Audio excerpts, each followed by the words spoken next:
Salut à tous, on arrive dans la dernière ligne droite de la série en attendant Roland Garros. Et je suis très heureux de pouvoir vous parler de Dominic Thiem, l'Autrichien numéro 4 mondial. Que peut-il faire pour ce Roland Garros? Que peut-on espérer de lui? Va-t-il rebooster sa forme qui est pour l'instant négative? En tout cas on verra, on en parle tout de suite.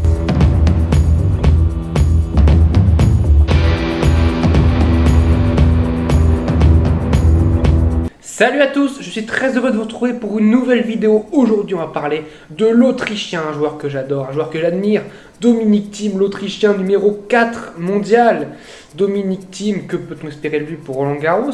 On va faire une petite présentation de Dominic Thiem, 27 ans, donc l'âge d'or du tennis, qui pour moi on va dire est entre 27, 31 ans, même si on voit qu'on peut jouer de plus en plus tard au tennis. Regardez Rafael Nadal qui est deuxième mondial, Radek Djokovic, ils ont 35 et 34 ans respectivement, c'est incroyable de voir ce niveau-là. Quatrième mondial Dominic Thiem, il a été troisième mondial déjà, je rappelle, l'année dernière, 17 titres en carrière. C'est plutôt pas mal, mais pour faire un titre de comparaison avec les trois monstres qu'il y a devant, donc Federer, Nadal, Djokovic, dites-vous que Djokovic a 18 titres du Grand Chelem, là où Thiem a 17 titres en globalité. Donc ça regroupe tout, ATP 250, ATP 500, Master 1000, Masters et Grand Chelem. Tout ça regroupé, ça fait 17 titres. Djokovic, juste les Grands Chelems, ça fait 18 titres. C'est pour quand même donner un titre de comparaison du niveau actuel de Djokovic, Nadal et Federer, ce qu'ils nous ont apporté au tennis. 1m85, la taille parfaite pour moi pour jouer au tennis, entraîné évidemment par Nicolas Massu. Alors son parcours sur terre battue 2021, vous allez voir, c'est pas glorieux. Il l'a même dit lui-même, c'est ma pire préparation pour Roland Garros. Il l'a dit, sa pire préparation pour Roland Garros.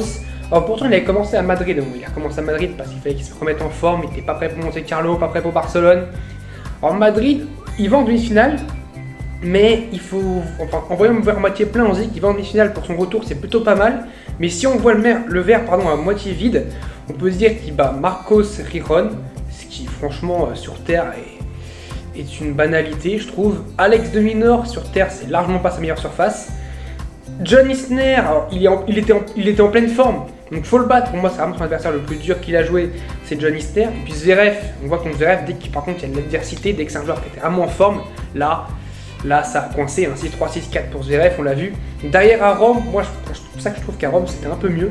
Il bat Fucsovics, je trouve qu'il se bat parce que Fucsovics est au-dessus pendant 7,5 et Thiem arrive à se battre et à remporter 6-0 le troisième set. Et ce match contre Sonego, il a des balles de match. Et je rappelle que derrière Sonego va en demi-finale. Donc pour moi, je trouve que ce match, c'était plutôt pas mal. Derrière Sonego va battre Rublev et va même prendre un set à Djokovic. Il va même prendre un set à Djokovic devant un public en délire totalement. Un public totalement à la cause de Sonego. Le public romain, c'était vraiment beau à voir. Et puis à Lyon, il perd contre Cameron Norrie. Mais quelle déception, 6-3, 6-2. Alors Cameron Norrie qui va en finale derrière. Cameron Norrie qui est pas mauvais sur terre. Je trouve même que c'est le meilleur Britannique sur terre. Si bien sûr on ne compte pas Andy Murray qui est meilleur partout que tous les Britanniques du monde.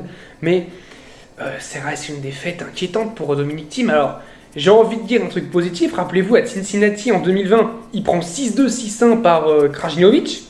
Et derrière, il remporte l'US Open. Donc, est-ce qu'on peut voir un autre indice? Malheureusement, je ne pense pas, parce que 2020 était une autre année pour Dominic Thiem, qui était vraiment pour moi le meilleur joueur de la saison en 2020. Là, où cette année, franchement, il n'est même pas top 20 cette année, je pense. C'est vraiment dommage. Alors, son face-à-face au Big Free, vous pouvez voir que c'est beau quand même, il a battu au moins 5 fois les 3 joueurs, c'est quand même rare pour être souligné, franchement c'est rare. Déjà d'arriver à battre les 3 une fois, c'est très rare, mais arriver à les battre 5 fois, il n'y en a pas beaucoup qui l'ont fait, il y a Andy Murray, il doit pas y avoir beaucoup d'autres non plus, peut-être y avoir Stan Wawrinka, et encore je suis même pas sûr. Donc 7-5 pour Djokovic, 9-6 pour Rafael Nadal, et il mène 5-2 contre Roger Federer, et regardez sur terre, ils sont joués quand même pas mal de fois, il mène 2-0 contre Roger Federer, dans ce match épique à Madrid. Et face à Djokovic, beaucoup de matchs sur terre battue face à Novak Djokovic. Ça avait commencé à Roland Garros en 2016 où Djokovic a gagné plutôt facilement. Rome, Djokovic gagne ultra facilement. Thiem, j'avais pas compris ce match-là, 6-1, 6-0. Derrière après Zverev qui remportait même le tournoi. Derrière Roland Garros 2017, revanche de Thiem, là où Djokovic était vraiment en dessous. Monte Carlo 2018, Thiem. Madrid 2019, Djokovic, 7-6, 7-6. Puis Roland Garros 2019, un match absolument épique qui s'était joué sur rappelez-vous, sur deux jours, oui, vendredi et le samedi, où Djokovic était parti avant même que le match soit reporté au lendemain. C'est pour dire que Djokovic avait, on va dire entre guillemets, forcé la décision des organisateurs de déplacer le match au lendemain, enfin de déplacer la suite du match au lendemain, parce que je pense que les conditions, entre 18h30 et 21h, on pouvait largement jouer, mais Djokovic, avec tout le vent qu'il y avait, il était vraiment en difficulté. Il s'est dit, je pense que j'aurai plus de chance le lendemain, donc il s'est barré sans aucune indication, sans prévenir. Voilà, toujours le grand Djokovic qu'on aime. D'ailleurs, alors contre Rafael Nadal, regardez contre Rafael Nadal, beaucoup d'enseignements, beaucoup de matchs sur terre battue évidemment. Team Nadal, c'est vraiment un choc sur terre battue. Il y a eu ce dernier Roland Garros en 2019. C'est le dernier match sur terre battue. Ce match en 5-7, mais Nadal, c'est vraiment inégal, je trouve, parce que Nadal avait joué le mardi, le vendredi et le dimanche. Donc il avait joué un jour sur deux, normalement. Là où Thiem a joué le mercredi, le jeudi, le vendredi, le samedi et le dimanche. Alors déjà, quand vous jouez Nadal à Roland Garros, vous avez très peu de chances de le battre, surtout en finale, même aucune. Et en plus, s'il y a un décalage de temps de jeu, mais c'est impossible. Et on voit d'ailleurs le score, hein. 6-3 Nadal au premier set, 7-5 derrière pour Thiem, il peut d'ailleurs 6-1, 6-1, c'est normal. Physiquement, tu peux pas tenir contre Nadal 5-7 en ayant joué 4 jours de suite, c'est pas possible. Après, bien sûr, il y a eu d'autres matchs remportés par Thiem, évidemment, mais Roland Garros, évidemment, c'est toujours Nadal qui a remporté tous ces matchs. Alors, les derniers Roland de Thiem, alors c'est plutôt pas mal, évidemment. 2018, il va en finale. Alors, c'est là qu'on voit aussi qu'il commence un petit peu en diesel. Hein. Les 4-7 contre Tsitsipas, 4-7 contre Berrettini, 4-7 contre Nishikori. Puis derrière, il monte en puissance, 3-7 contre Zverev. J'avais été voir ce match à Roland Garros d'ailleurs. 3-7 contre Cecchinato, la grande surprise de Roland Garros 2018. Et puis malheureusement, il perd pour sa première finale de Grand Chelem, 3-7 contre Rafael Nadal. 6-4, 6-3, 6-2, voilà, un score régulier, on va dire. D'ailleurs, 2019, Tommy Paul, très compliqué. Bublik, encore une fois, très compliqué. Cuevas, encore un match très compliqué. Et puis regardez, derrière, il monte en puissance. Monfils, 3-7. Khachanov, 3-7. Novak Djokovic, bon, 5-7. Bien sûr, il faut du temps pour battre Novak Djokovic. 5-7. Et puis Rafael Nadal, malheureusement, on en a parlé. Il a du mal, ce match face à Rafael Nadal, puisqu'il y a eu le match contre Khachanov, le match contre Djokovic, qui sont joués à chaque fois sur 2 jours, le pauvre. Et puis rappelez-vous aussi en 2020, il commence vraiment très bien son tournoi, et pourtant un tableau pas facile. Hein. Silic, Sock, Ruud, c'est vraiment un tableau compliqué. D'ailleurs, Hugo Gaston, 2-7-0, et je trouve que Hugo Gaston va tuer Dominic Thiem sur ce match. Même si Thiem s'en sort, je trouve que Hugo Gaston, tactiquement, il a tué Dominic Thiem, il l'a usé. Et d'ailleurs, contre Schwartzmann, malheureusement, ça a coincé. On avait parlé dans la vidéo sur Diego Schwartzmann. Alors, Dominic Thiem, ses chances pour Roland Garros. Dynamique 2021, elle est très mauvaise dynamique, malheureusement, pour Dominic Thiem. Joueur de terre battue, oui. C'est sa meilleure surface, largement. C'est là où il a fait ses premières finales en Grand Chelem. C'est là où il est vraiment le meilleur, Dominic Thiem. C'est là où il excelle sur terre battue. L'expérience à Roland elle est très bonne, on l'a vu déjà 2 finales de Grand Chelem à Roland Garros, donc c'est vraiment bien. Battre Nadal ou Djokovic à son meilleur niveau, évidemment que Thiem peut le faire, c'est même pour moi le plus à même de réussir à les battre.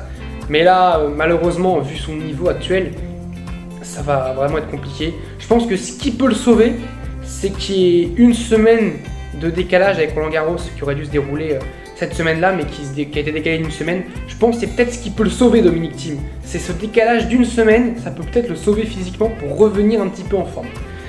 Surtout s'il a un tableau facile, tableau d'ailleurs qui sera ce soir, s'il a un tableau facile au début, ça peut permettre de le mettre en confiance pour après la suite de la quinzaine. Régularité de 2018 à 2020, pour moi c'est l'un des meilleurs, l'un des joueurs les plus réguliers dans cette partie-là cette année. C'est très compliqué, mais il a beaucoup de problèmes, une petite dépression tennistique, c'est vraiment dommage. Donc sa probabilité de remporter Roland Garros, malheureusement je mets 3 étoiles. J'aurais aimé lui mettre 4, déjà 3 étoiles, je me dis que c'est un peu gentil parce qu'il mériterait peut-être 2. Mais moi j'aurais tellement aimé lui mettre 4 étoiles, voire même 5. Hein.